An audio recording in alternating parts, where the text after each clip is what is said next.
Any understanding a person has about the way the universe is a result of underlying forces acting in such a way that that picture of the universe is even available for a person to analyze. This is my theory.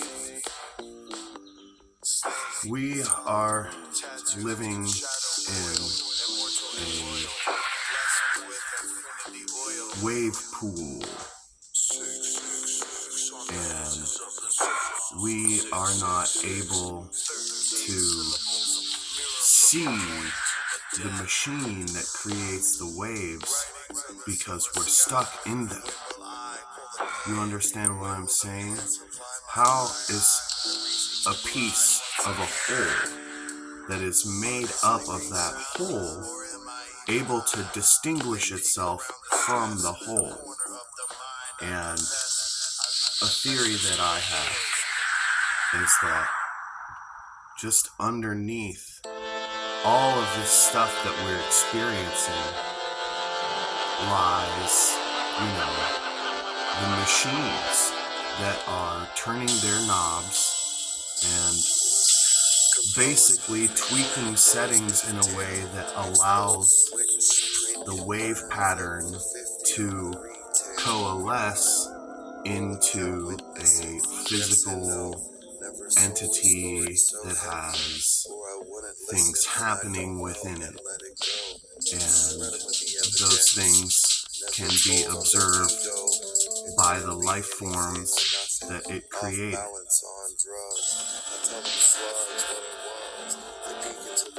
Imagine a piece of Swiss cheese with all its holes in it. Now, from a distance, it just looks like a piece of cheese, but if you angle it right, you can see through the holes at the backdrop of what's behind it. Now, our entire existence, everything we see, everything we hear, every person who decides to tell us they love us, is a result of life making it through the holes in the Swiss cheese. The fact that we can distinguish life from matter, the fact that we can distinguish things that exist from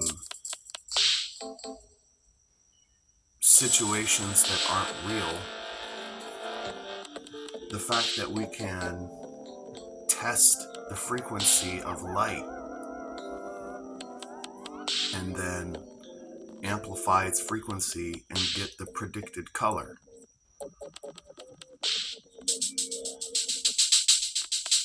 These are basically events and packets of something more fundamental than our experience. And kind of like looking at a pattern of sand on top of a metal plate that someone has run a 40 hertz tone through. The metal plate vibrates, and next thing you know, there's a pattern in the sand. So what we see is not the same thing as what is happening, but it's a result.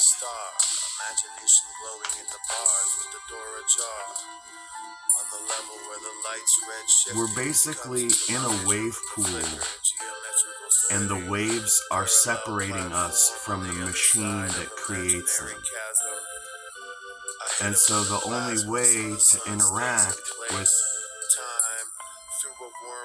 the source of our experience is by using the medium of that experience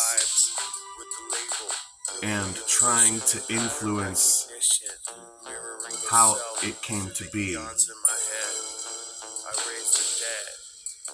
So, extending left, right, in front of you, behind you, above you, below you, 1 second ago, 1 second from now, and through all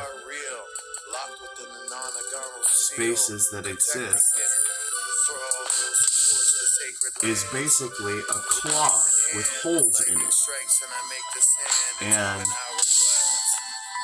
on the other side of that cloth is the essence of life, or God, or the quantum waveform, or whatever you want to call it. And we as human beings cannot see it, but we can see the light that shines through the holes in the fabric of reality. So,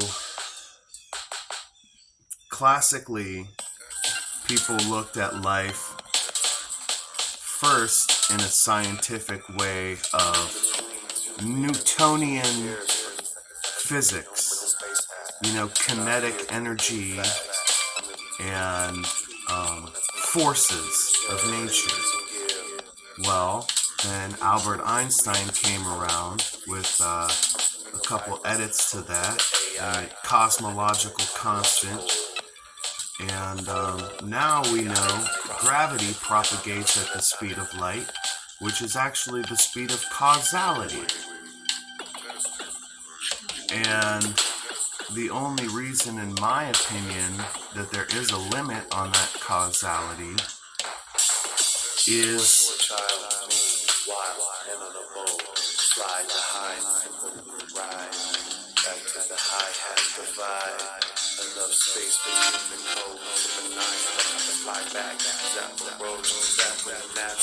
beings that use energy to stay alive need that energy to come in the form of physically transformable particles, which is bringing us into our modern meta.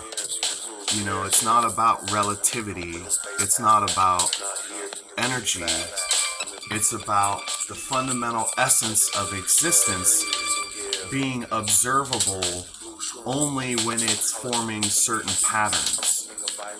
Let's say there are infinite dimensions, all the way up and down the spectrum. Well, there are limitations. People can't fly. They can't hear above 20,000 hertz. That doesn't mean that sounds above 20,000 hertz don't exist. So basically,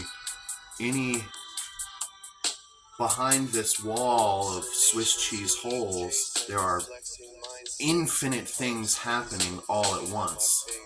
And each time those things, converge in a way that's observable in four-dimensional reality by energy-based life forms who need particles, that is the random hole that we are going to be looking through. Weed crumbs flying out of my mouth all over the place. Wipe my face, infernal wisdom written neath the cobble steps appear. The internal rhythm keeps the meaning clear. But the stones think of terms of patterns and vibrations. If something is vibrating like this, up and down, at about 420 nanometers is amplitude, that's the color purple.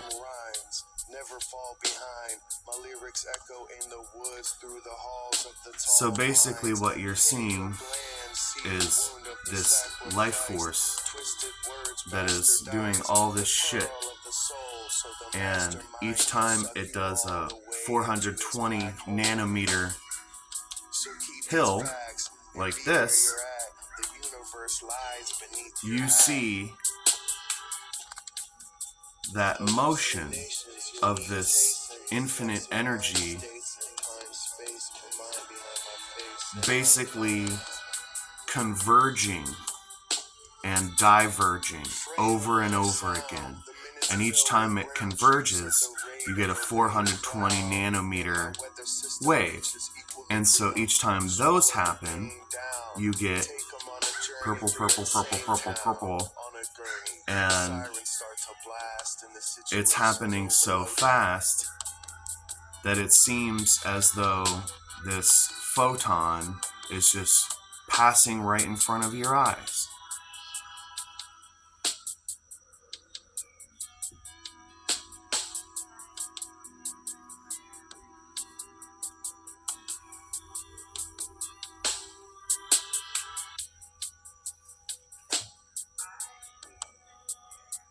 Why are we here? Well, there's two easy ways to answer this question. One is that there's no reason and then it's an accident. Two is that we were put here by the universe itself so that it could understand what it was, so that it could become more sentient. It would be like if you had a scratch on the back of your leg and you couldn't see it, so you were like, you know what?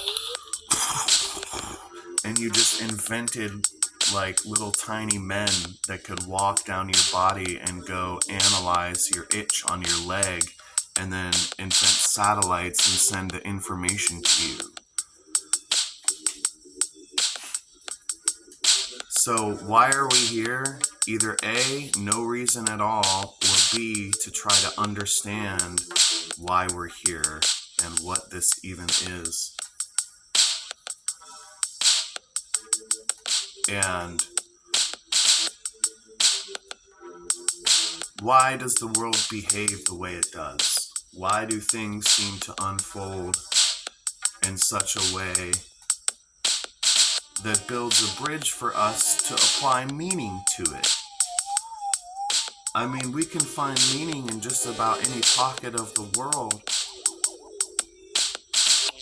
Is experience something that you can choose to not partake in? Experience really is the fundamental reality of life. Nothing can be broken down farther than that.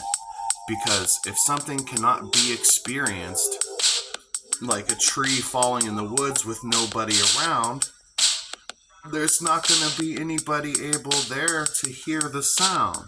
And so now we're looking at light as though it's in a superposition until it's observed. And we have to freaking wonder,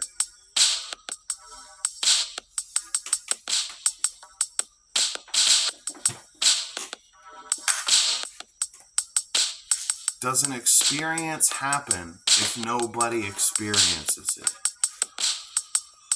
That is the question quantum physicists will always shy away from. What is observing this universe besides us? Because if it has existed in particle form for 14 billion years, that kind of insinuates that there's something holding it together. I mean, I know about the causal speed of light and gravity.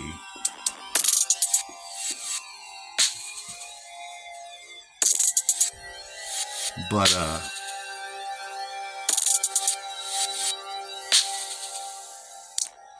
we can predict how light redshifts and then look at a galaxy 10 billion light years away and watch it redshift.